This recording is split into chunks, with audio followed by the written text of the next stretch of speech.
In this video, we'll be looking at naming compounds. The first type of compound we'll start with are binary ionic compounds. A binary ionic compound, first thing to recognize, has only two atoms. That's why it's called binary. So we got two types of atoms. And it's ionic, which means that it contains metals and nonmetals. If we look at our first example, our metal is sodium and our nonmetal is bromine. This means whenever we write the name, we're going to list sodium for our metal, and then bromine, we're going to change the ending from INE to IDE to make this sodium bromide. We're going to do the same thing for our second example. It says CaCl2, so it contains calcium, and then chlorine, but we're going to change the ending to IDE to make it chloride. The first two examples share something in common.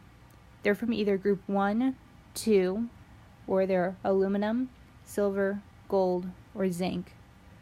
All of those atoms only have one charge that they could possibly have. If we have a different element, usually from our transition metals, then they could have more than one possible charge, which we need to indicate. That's what we see here with copper, because copper is a transition metal. And so if we were going to name this normally, we would name it copper, and we would name our anion, which is going to be iodide.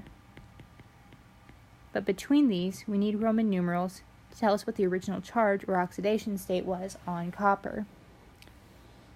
What we need to do is pretend that we're looking at the charges originally.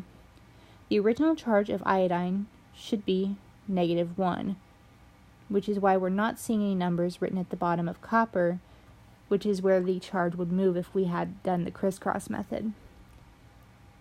If we'd done the crisscross method with the charge of the copper, we would have made the 2 that's on the bottom of the iodine. So the original location of that 2 is that it was the charge on the copper ion. And so we're going to say that this was copper 2 because it originally had a charge of 2. We can do the same thing for this third example because once again iron is a transition metal.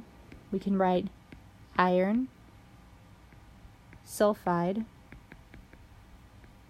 and then put parentheses in the middle for a Roman numeral.